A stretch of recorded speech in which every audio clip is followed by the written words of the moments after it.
Welcome to Spirit Baby Radio. I am your host, Kelly Meehan, a citizen of the universe and a passage keeper and mentor for our new Earth children. I believe we are entering into a new psychic structure of our reality, and it is meant to embody deeper trust and ways into solid self-love and fearless integrity. Our new world energy of spirit babies needs us to consciously create within conception, trust pregnancy, and have freedom to birth and parent from innate wisdom. This is Spirit Baby Radio.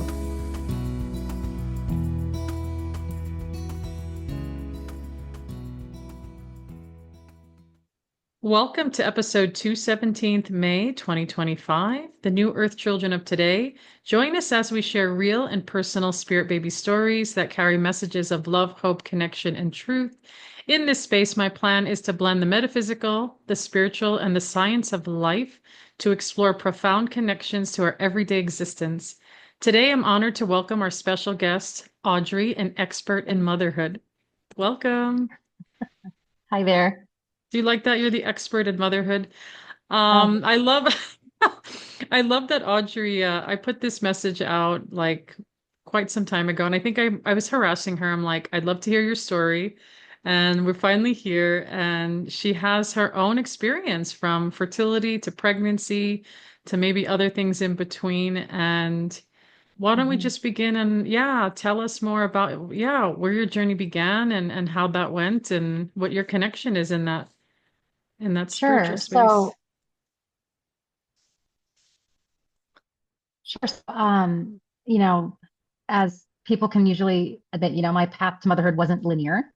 I had fertility challenges and, pregnancy loss. I had to go through IVF and, um, you know, luckily for me, I did, I ended up having a beautiful, healthy baby boy. But, I also had a high risk pregnancy. I was hospitalized for weeks in antepartum before he was born early, but before that, my journey started actually in, I believe, 2018, which is now this is a long time ago now.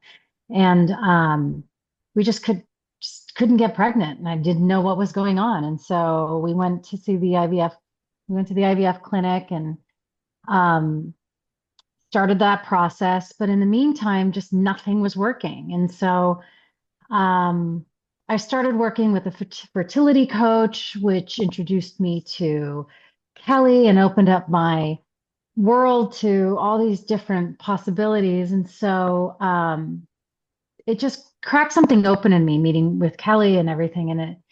And I started some shadow work. I guess now that's what it's called, is shadow work. And um, and it was just really about more about emotional and spiritual integration, and really learning about what else is out there. Because when everybody tells you no, and deep down and you can't explain why, you're pat you all you why you need to be a mother, and why that is part of your Mm, path on this earthly plane. And you can't explain it to the doctors, and they keep saying no, give up, or not really, yeah, but give up. let's talk about that because it's you're not alone in it and that women, mothers that are like opening up that energy, feeling their heart's desire, going, I know this is real and it's happening, and maybe it even feels like illusionary and dreamlike, where everybody's saying, well, we don't know, we're looking at the numbers or we're looking at, the biology, and yet something in your heart still said this is happening. And Right. definitely having to experience loss and intervention, that's a lot of energy.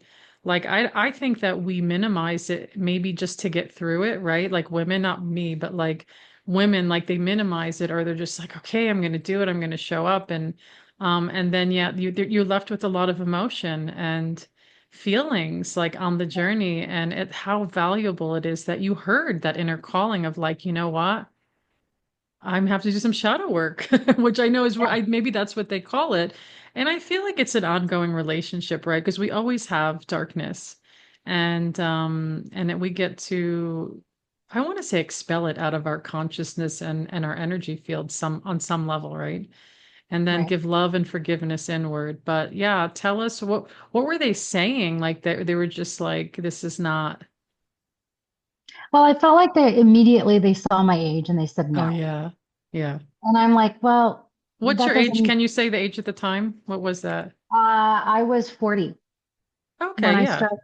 And so I had just turned 40, but I had been trying for years before that. And, I, Mm, I am like a train schedule, right on schedule with everything. I know what's happening in my body at all times. mm.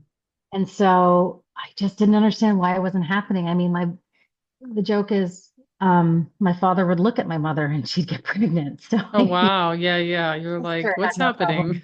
Yeah, no, my sister, my family, we never had any problems getting pregnant. And so immediately they would just, they saw my age and they thought, no. And so I'm like, Hmm. well, that doesn't make any sense because I'm ovulating. I have no physical problems. Peter was, my partner's fine. And, and it ended up being a combination of things, which I don't want to really get into right now, but at the end of the day, it ended, we did need some intervention, but I did end up exploring some reasonings of why in this, I guess, this life that I'm in, why I've had this problem and what I had to do to just go through it and Mm, experience the losses and, you know, and just really just not just the physical healing of it, but the emotional healing of everything that maybe has happened in my past lives. I don't know for sure because I haven't really done all that type of work. But really what brought me to you was, I found you online and just really the hope of, you know, knowing that I wasn't crazy, that, that these babies are out there looking for they choose you, they are around you, and really just wanting, just really be trying to connect with them. And it's really funny because you did this one exercise, you had a small group years ago, um, where you had a session where we were all meditating. And after one meditation session, I felt this presence of this baby just lying on my chest, like just mm, lying across my chest. And it felt so real, like I couldn't shake it, like it was for hours. It's just lying on my chest. oh, And it's just crazy because I was thinking about it last night and like that's exactly where my baby loves to sleep when he's going to oh, sleep, is right wow. across my chest right here.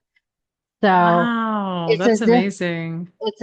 that's where he knew he belonged in spirit, and Mm. now that's where he is now on the earthly plane. So yeah. I love that. To me, when you said that, it's like a timeline that existed and you were being shown the future. Right. Because you're like, Yeah. to get that kinesthetic visceral response, you're very Mhm. fortunate, by the way, because Right. most people don't have an awareness to feel that connection like that. Hmm. Even though you've had such deep hardship, you were still open. And like, I'm just Yes. saying that's pretty powerful.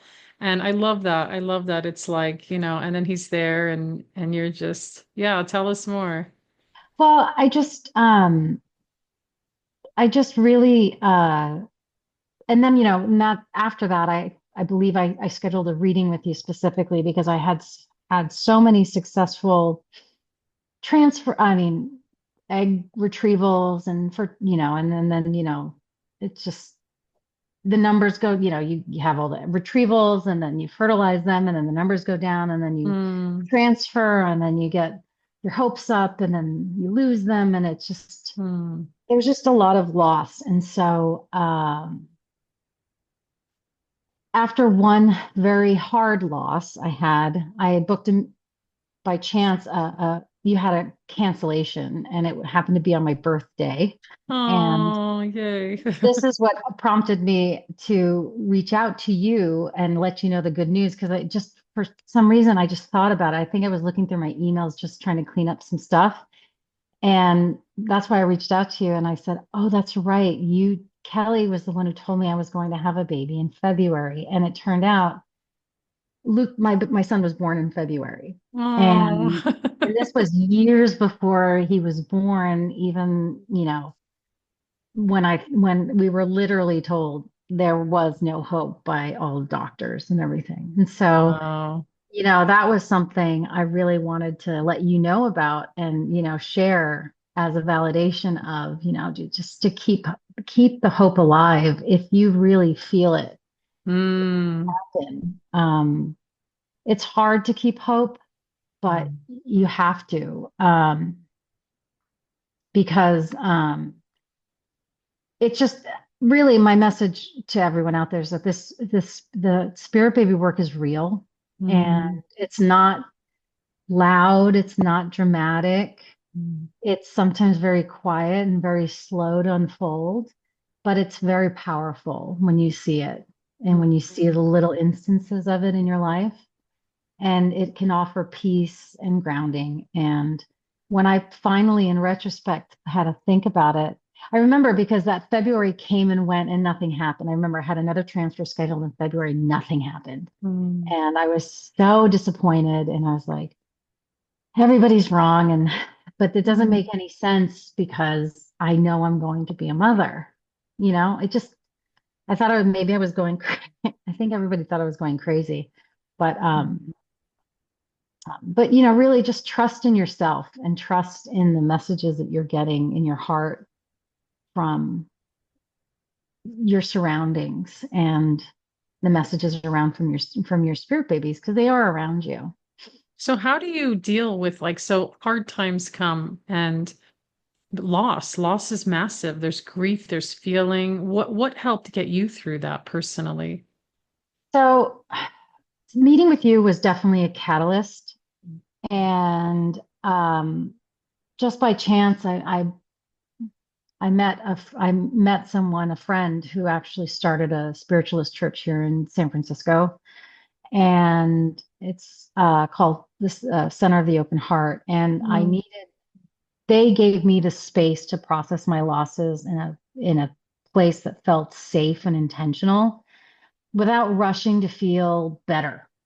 Because sometimes you just need to sit in that quiet and process it in your own space. I didn't need any toxic positivity, or I just needed a place to sit and try to understand myself Mm.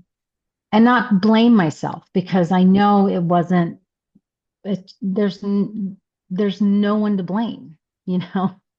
But we do Um, love to blame. We do love to blame as humans. And what a good space. I love this space of others in the community being able to hold you. And you said something really important. I just want to spotlight that is like there was no like that positivity, like just get over it. You're fine. Put on a smile. It was like, oh, let's go hold her in the deepest spaces of her heart and just right, be there. right, Because you do have to process it in your own way, in your own embodiment. And that's right, something I feel is very valuable too, is because we don't think if we have a history of body traumas and different, experiences as children and to adults, those will be activated. They come up and it's like, but I could really see you painting that picture of energy of like just being held.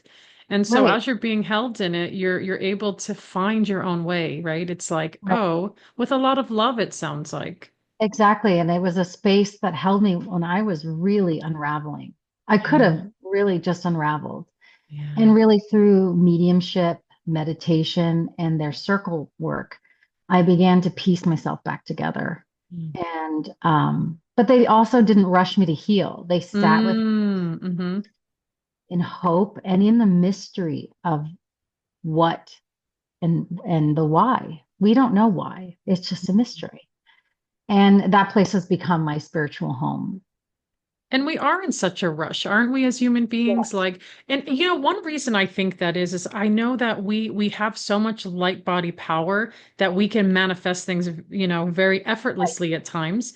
And other times, like there's history. Like you said, there's these back layers. You may not know what they are, but they're working through into this present time. And it makes me think about sometimes when I feel things in my own life. And I go, oh shit, it's not going to happen. Right. And then I go, it's going to happen, but it's not on my timeline. Exactly. There are these two projects simultaneously happening between one state and another state in my life right now. And every month that goes by, they're both not done. And I'm like, shit, this was like, not kidding, December. And I go, they're connected energetically. I don't make up these rules. I don't know what's happening, but I have to observe it. It's so uncomfortable because you're just like ready, ready, ready. And I'm like, okay. And that's when we get to sit in the uncomfortableness and the knowingness even of like, okay, that's going to be birthed, but maybe not in the way I envisioned it or saw it. And I think that's the most forgiving and loving we can be to ourselves. Exactly. And so then what is that moment when you get the pregnancy test positive? Well, it was really Look at you funny because smiling already. well, it was really funny because right before even went into the transfer, I knew deep down that this was it. Like I had Mm-hmm. a very poignant experience. I had gone into acupuncture and I was sitting, the space with the needles, the pins and me, like a little pin cushion. Yeah. And I saw, I don't know, it was like a light or something floating around me. And I read one of the Spirit Baby books and they said that that could be your baby. I don't know. But I saw that and I saw like this, I saw something in my mind's eye that made me feel that that baby was very close. And so I Mm. felt like going into this, I had never been so calm going into an embryo transfer in my entire, Wow. I had never been so happy. And, I had white knuckled the entire last, I want to say 7 years, going into this process every time.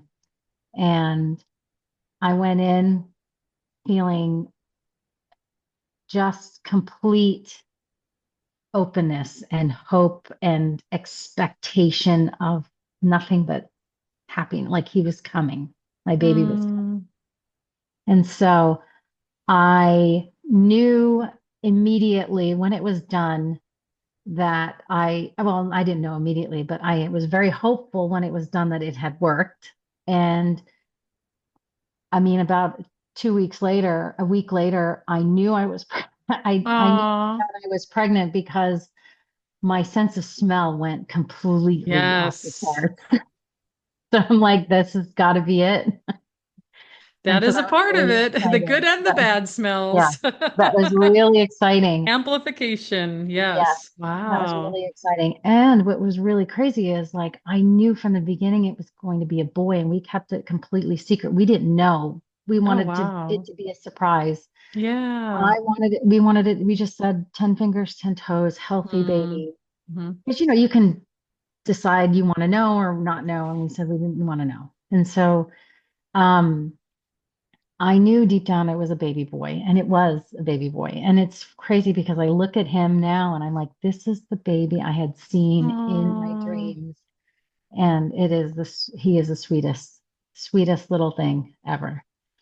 So yeah, I'm very, Oh. very happy. And so but it wasn't an easy pregnancy. Like I said, I had some trouble. I mean, I had the really bad morning sickness, the hyperemesis. Mm. Oh, you did. Wow. Mhm. I had, and there's my other baby, the dog. I had, like I said, I had some complications that put me in the hospital on bed rest. But I knew things would be okay. I knew things would be okay. Yeah. And luckily, even 10 weeks in the NICU, everything Yeah. was fine. It was not, it was scary, but Yeah. we got an ideal scenario for what we were given. He was No born early. How early complications. was he? 10 weeks. Oh, He was, 10 weeks. Yeah. yeah. So he was due in May and he came in February. So, Oh, wow. Yeah. Yeah. yeah. So, yeah. So that, I mean, So what was your communication like in pregnancy? What did that feel like? Were you able to feel it's hard. I know with the morning sickness. I always feel like Or you've had all trimester. Were you sick all the way through to the I end? was sick until I hit the third trimester. Oh my gosh. Yeah. And then when I hit the third trimester, I was in the hospital. So Oh, so you're like just getting by. No, because I didn't have that high level of sickness, but I had all trimester morning sickness, so I know that feeling. It's terrible. Like you can't even function. You don't even feel like you're a part of the world. And then you have a miracle inside you, yeah, and you're just like, "Oh my gosh." yeah, But I it's know great. to the um what yeah, if you're constantly throwing up all the months, I'm like that's super intense. So, but yeah, But man, I was you've still had to work. happy. Yeah, I you was were. still Okay, very tell us about happy that. because I could feel him move, like from the butterflies in your, you feel the little The flutters flutters, yes. kicking, and his little personality was just always showing, from the non-stress tests would stress me out. So, he would kick it and, try to Hmm. break the machine. It was just really funny. It was always a little character. So, um, yeah, no, he's always been just a sweet little angel. I mean, the morning sickness was not something I was planning for, but Well, what can you do? I mean, there's a I lot had of a different theories on that. Did you know that? now. There was a woman, she was on my podcast. Now I should say her name in honor because she actually passed away not too long, like a few years ago from cancer. But she wrote like a master thesis on what, say it again? I forgot how to. It's like hyperemesis gravidium, something like Is they that. did how do they abbreviate that? Is it HG or is there I feel HG. like yeah. So I'll just say HG because I don't know how to say that. But she wrote this a really incredible like master thesis on it, which was very controversial like 15 years ago. Now people are so open-minded, but she looked at it from an energetic emotional perspective and the solar plexus and the energy body. I know Interesting. I should try to find this and send it to you because I feel like if you're curious, like it really opened my mind. And I always thought, and maybe those tuning in are like caught up in that sick part. And it's like, it's so like, how do I shift out of this? But this woman who wrote this project, she was getting severely sick each time. But with her final pregnancy, she finally worked with a deeper energy and she didn't have it at all. And I was like, that to me is unheard of. And I thought, whoa, like she's onto something, but she was met with a lot of conflict through science and biology. But when we look at the science and biology of it, most doctors are like, midwives, they're like, I don't know, eat protein or, or they're like, eat, drink water. And you're like doing, and they're like, this is not working for me. Like, but yeah, just a curious other Yeah. perspective of it. But Yeah, yeah, it was disappointing because like for a week before it, I was really enjoying very spicy, acidic foods. And I was like, this is going to be great. Because I was yeah. putting Tabasco and sriracha on things, which Oh is, wow. You liked it super up. yeah, so it was disgusting. Do you find Um, do you but find well, don't you find like do you find that he eats things like that, an earth body that are a little like unique like that or not he, really? not really now, but he's got a great palate. Like he eats It's everything. interesting. Because He I eats did like, a like I look at my firstborn and now it's been his birthday's February. I think I told you that. And he is a teen now, but I swear to you, I lived on vinegary foods like pickle juice, sauerkrauts. Like I counted once. I'm not kidding. It sounds pretty gross, but like you said, it's pretty gross. I ate the pickles and drank the juice of 10 jars of pickles, not in one day. And I counted 11 jars of sauerkraut. And I was like, wow, I am like, because I felt like having all trimester nausea, I'm like, I don't know what I need. And this kid lived on like vinegar, vinegar that's and great. bread. And then, Yeah, but now he likes kombucha. Like he liked kombucha as a kid, which is a really weird yeah.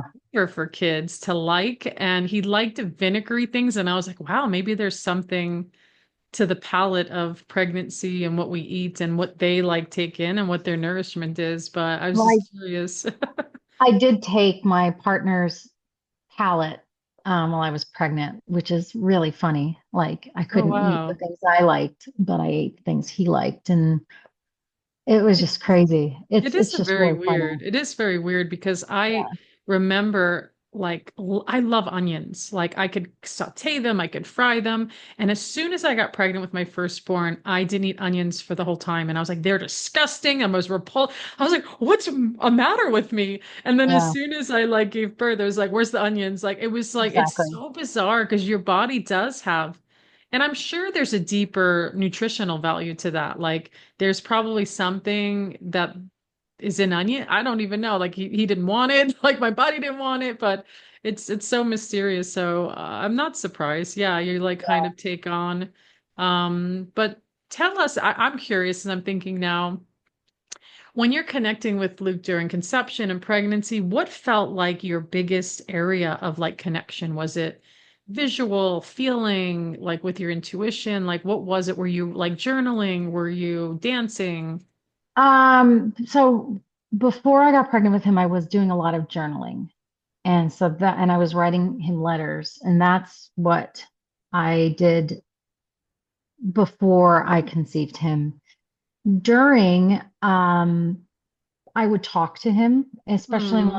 while I was in the hospital. I would look down at my tummy and I would say, "Not today. We're not giving birth today." And then I would do another.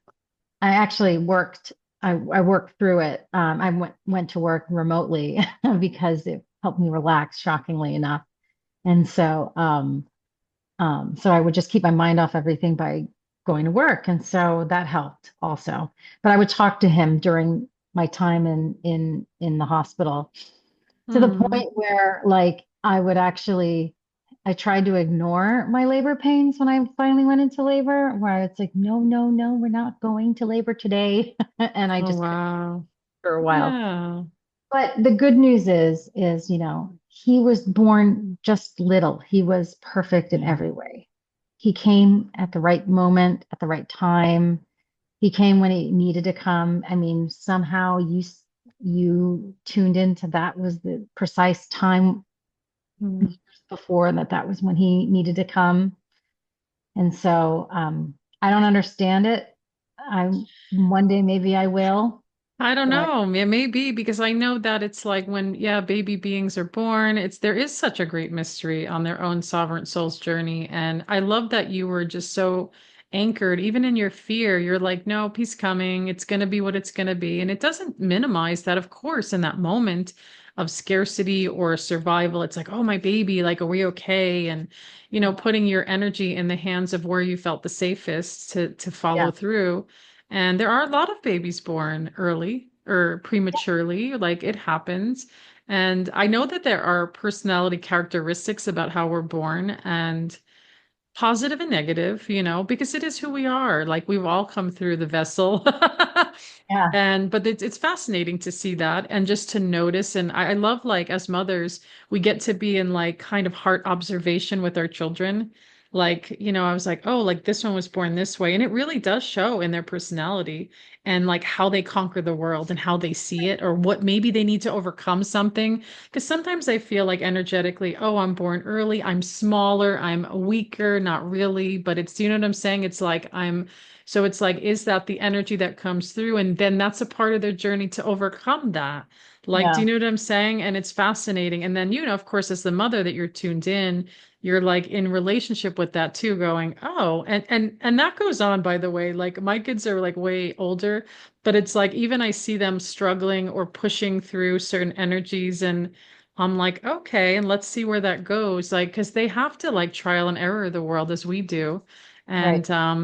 And there's such a, yeah, and there's probably so much more than their birth in that too. Like you talked about, like there's so much stuff I call in behind the scenes of Yeah. like, I don't know. It's like, but we keep showing up. How old is he now? I should ask. So he was born last year, and he is now 14 months, almost Oh, 15. that's right. That's right. And so, but even though they give you like this preemie 2-year grace Oh, period to that's true. film, Yeah.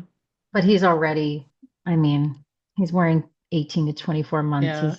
He's You caught don't up. even have to worry. I used to work a million years ago. I used to work in early intervention, which meant I actually worked from 0 to 3 years old, and I worked with mostly toddlers. They had developmental delays, or some of them were born early, or they had just had random stuff. And there's such a fear of moms, like they're going to catch up. This, we use the word catch up all the time, but it's like they're going to come in their own way. And I Yeah. saw it all the time when I worked with a lot of different families, and I was like, they're going to get to where they're going to get to. And guess what, mom? We'll have another thing to pick. Like, wait, what about this thing? What about the height? What about, the words? Why aren't they learning the words? And it's like, it's okay. Yeah. They figure it out, they thrive. And especially I feel like at the age that he's at, there's so much happening, really. Right. Like Yeah. you're The gonna leaps sit, are oh my gosh, like someone happening so fast. someone said once, if we grew as much as a baby grew in the first years, we'd be like 100 feet tall or something, like something Yeah. ridiculous, because that's how rapid. Because obviously, as we're older, we actually slow down, but it's like they're just like new things all the time. And I actually always find that 1.5 is a really fun time. I Yeah. love that time because it's like they're kind of still a baby, by the way. Yeah. I feel like until like over, like honestly, 2.5, they're still very baby-like. They're still like trying to figure it all out and understand their world, which is so freaking exciting. And Hmm. like I love that. I watched a baby yesterday, and sometimes in stores, babies catch my eye, or I'm just very friendly. And this baby looked over and was looking at all these piñatas. It was so hilarious because you can see the awe. And this baby was probably like 15 months old, and I had to say something, and it's just like, like you could Yeah. just tell that, like the colors and the paper. It was like, I love that because it was like, look, he's so excited, just like taking it in, like, and that's that like age. I feel like you get to see a lot of new discoveries, you Right. know. It's just seeing him here. I mean, Mhm. it feels like yesterday. It feels like, I mean, now it feels like the struggles is a blip because he's here, he's Yes. thriving, he's joyful, full of life, and it just affirms everything that I felt back then and that you said and that I learned Mhm. through the journey. And that's why, if there's anything that I can impart on anybody listening is, to just if you feel that connection, just to really trust it, even if others don't understand, professionals, your partner, or if anyone tells you otherwise, just listen to your heart. If you know you're going to be a parent or mother, trust that, and you will find a path through to that goal.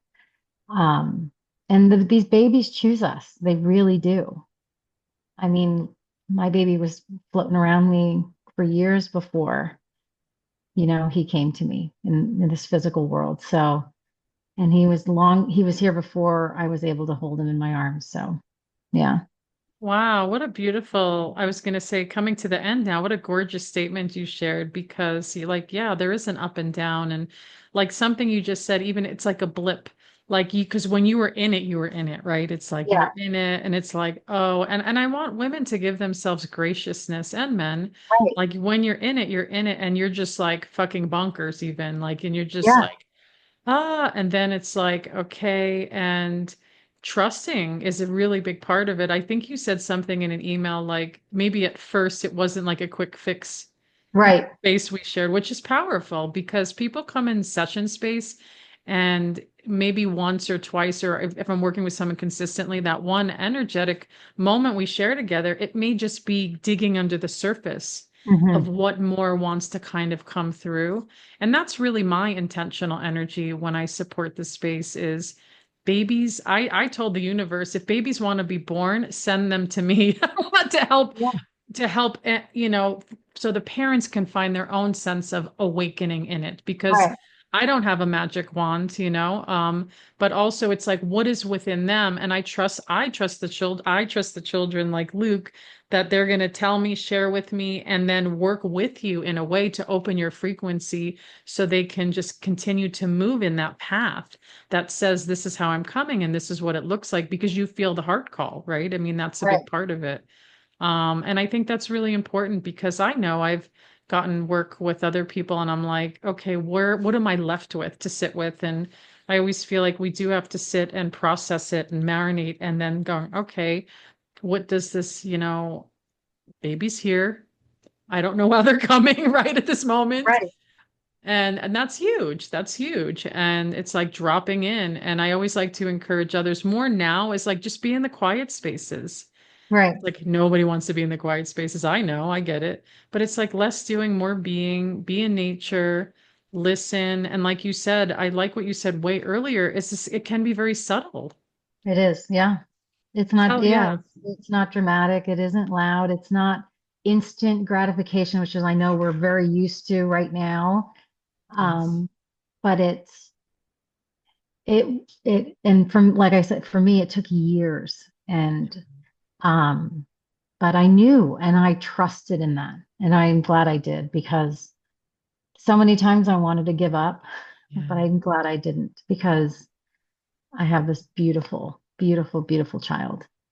Yeah, and I So, tell women like, yeah, like you said, there is a great mystery and then but you hear the path and you keep working it to your own agreement too. It's like, you may have been offered other things and you're like, I don't, that's not going to work for me, right? It's like, and especially with intervention or, hey, let me sit in the quiet and see what wants to move through, which is why I feel like emotional work during fertility periods are so, so crucial right. and to have like because it's about your process. It's like even whether it's true or not of how you feel, it doesn't matter. It's like you're getting it out and you're going, this may or may not be true, but this is how I feel.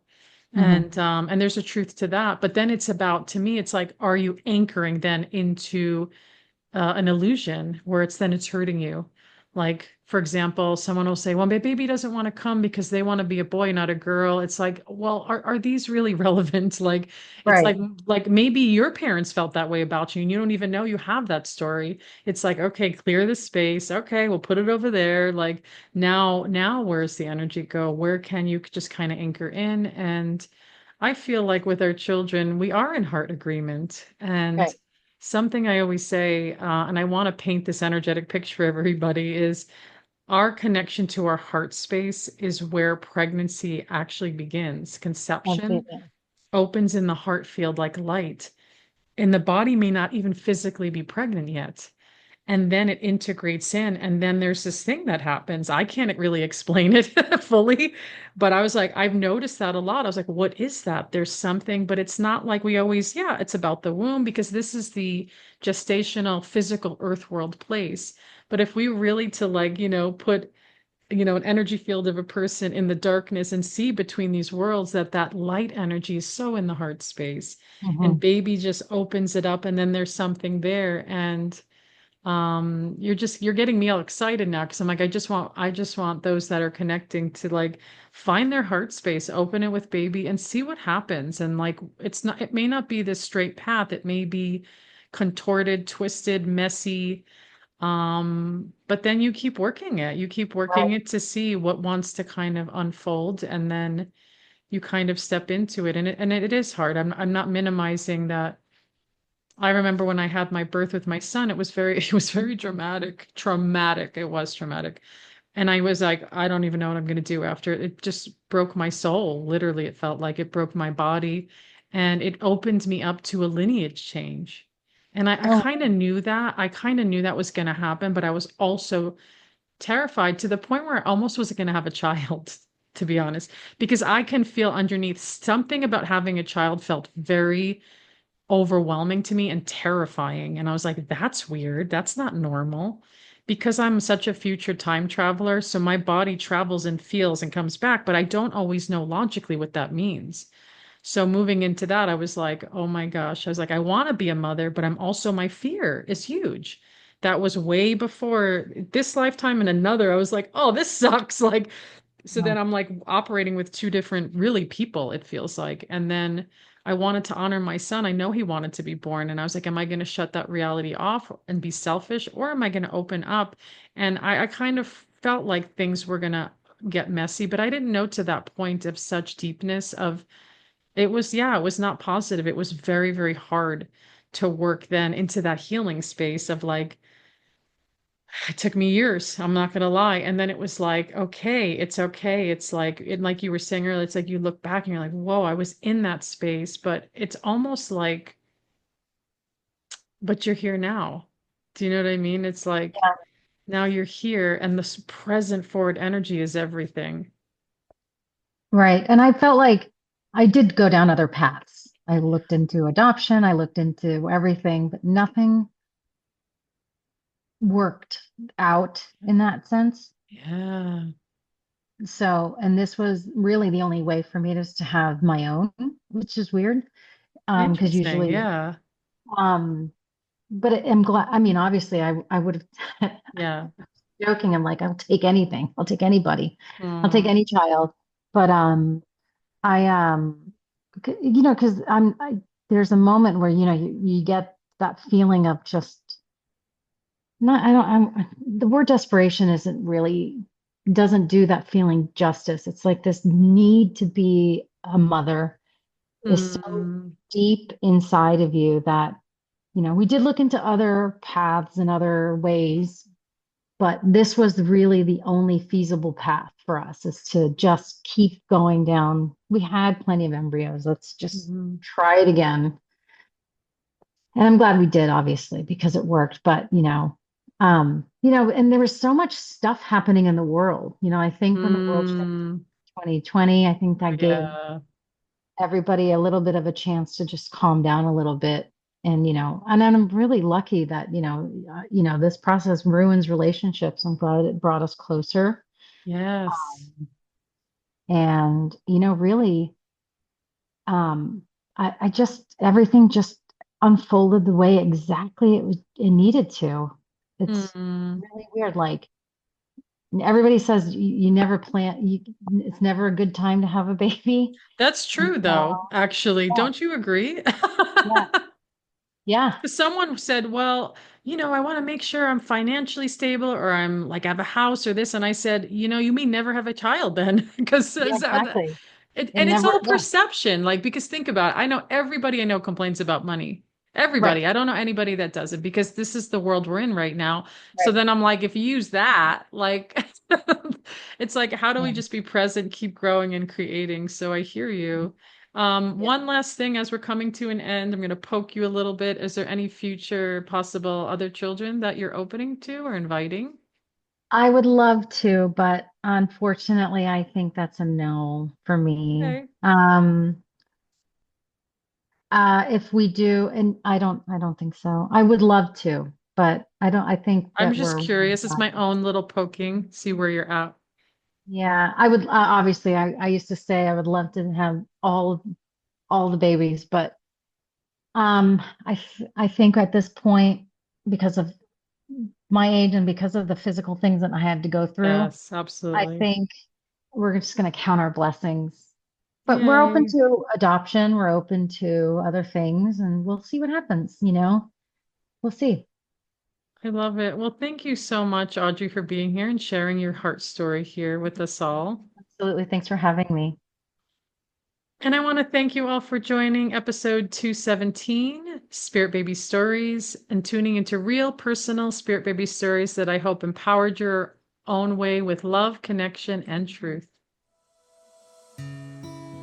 Thank you for joining Spirit Baby Radio with your host, me, Kelly Meehan. Please join my community and stay in touch with monthly energy rants, Spirit Baby poetry, and get access to Spirit Baby 101 with tips and practices at my newsletter at newearthchildren.com. And join me on Instagram with lives at Spirit Baby Medium, and join the Mighty Networks, the Spirit Baby Collective membership, and Motherhood to Mediumship. Remember, you are the heart that holds communication, and it is your time to connect. Come share in the great shift of your mind and the true spirit of your heart with Spirit Baby Communication.